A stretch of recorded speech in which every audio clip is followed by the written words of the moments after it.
ಜಾತಿ ಗಣತಿ ವರದಿ ಕ್ಯಾಬಿನೆಟ್ನಲ್ಲಿ ಮಂಡನೆ ಆಗಿದ್ದೇ ಆಗಿತ್ತು. ರಾಜ್ಯ ರಾಜಕಾರಣದಲ್ಲಿ ಇದೇ ವಿಚಾರಕ್ಕೆ ಸಂಬಂಧಪಟ್ಟಂತೆ ಸಾಕಷ್ಟು ಬೆಳವಣಿಗೆಗಳಾಗ್ತಾ ಇದೆ. ರಾಜ್ಯದಲ್ಲಿ ಜಾತಿ ಜ್ವಾಲೆಯ ಕಿಚ್ಚು ಜೋರಾಗ್ತಾ ಇದೆ.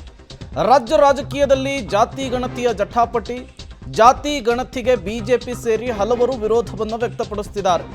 ಬೆಂಗಳೂರಿನಲ್ಲಿ ಇದೇ ವಿಚಾರಕ್ಕೆ ಸಿಎಂ ಸಿದ್ದರಾಮಯ್ಯನವರು ಪ್ರತಿಕ್ರಿಯೆ ಕೊಟ್ಟಿದ್ದಾರೆ.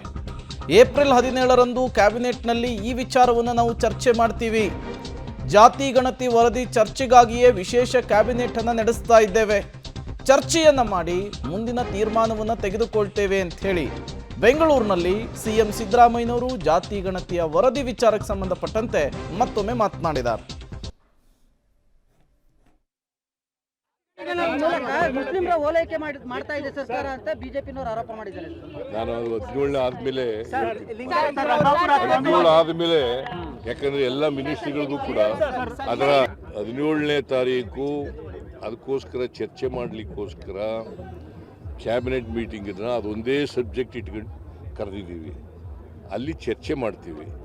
ಚರ್ಚೆ ಮಾಡಿದ ಮೇಲೆ ಮಾತಾಡ್ತೀವಿ. ಮುಸ್ಲಿಮರ ಓಲೈಕೆ ಮಾಡ್ತಾ ಇದೆ ಸರ್ಕಾರ ಅಂತ ಬಿಜೆಪಿನವರು ಆರೋಪ ಮಾಡಿದ್ದಾರೆ. ನಾನು 17 ಆದ್ಮೇಲೆ ಯಾಕಂದ್ರೆ ಎಲ್ಲ ಮಿನಿಸ್ಟ್ರಿಗಳಿಗೂ ಕೂಡ ಅದರ 17ನೇ ತಾರೀಕು ಅದಕ್ಕೋಸ್ಕರ ಚರ್ಚೆ ಮಾಡಲಿಕ್ಕೋಸ್ಕರ ಕ್ಯಾಬಿನೆಟ್ ಮೀಟಿಂಗ್ ಇದನ್ನ ಅದೊಂದೇ ಸಬ್ಜೆಕ್ಟ್ ಇಟ್ಕೊಂಡು ಕರೆದಿದ್ದೀವಿ. ಅಲ್ಲಿ ಚರ್ಚೆ ಮಾಡ್ತೀವಿ. ಚರ್ಚೆ ಮಾಡಿದ ಮೇಲೆ ಮಾತಾಡ್ತೀವಿ. ಇದು ಸಿಎಂ ಸಿದ್ದರಾಮಯ್ಯನವರ ಮಾತು. ಕ್ಯಾಬಿನೆಟ್ನಲ್ಲಿ ಮಂಡನೆ ಆಗಿದೆ ಅಷ್ಟೇ, ಇನ್ನೂ ಕೂಡ ಜಾರಿಗೆ ಬಂದಿಲ್ಲ. ಸಾಧಕ ಬಾಧಕಗಳ ಬಗ್ಗೆ ನಾವು ಚರ್ಚೆಯನ್ನು ಮಾಡ್ತೇವೆ, ಹಾಗಾಗಿಯೇ ವಿಶೇಷ ಕ್ಯಾಬಿನೆಟ್ ಮೀಟಿಂಗನ್ನು ಕೂಡ ಕರೆದಿರೋದಾಗಿ ತಿಳಿಸಿದ್ದಾರೆ. ಕ್ಯಾಬಿನೆಟ್ ಮೀಟಿಂಗ್ನ ನಂತರ ಅಲ್ಲಿ ಯಾವೆಲ್ಲ ವಿಚಾರಗಳ ಬಗ್ಗೆ ಚರ್ಚೆ ಆಗುತ್ತೆ ಅನ್ನೋ ನಂತರ ವಿಪಕ್ಷಗಳ ಆರೋಪಕ್ಕೆ ನಾನು ರಿಯಾಕ್ಟ್ ಮಾಡ್ತೇನೆ ಅಂತ ಹೇಳಿರುವಂಥದ್ದು.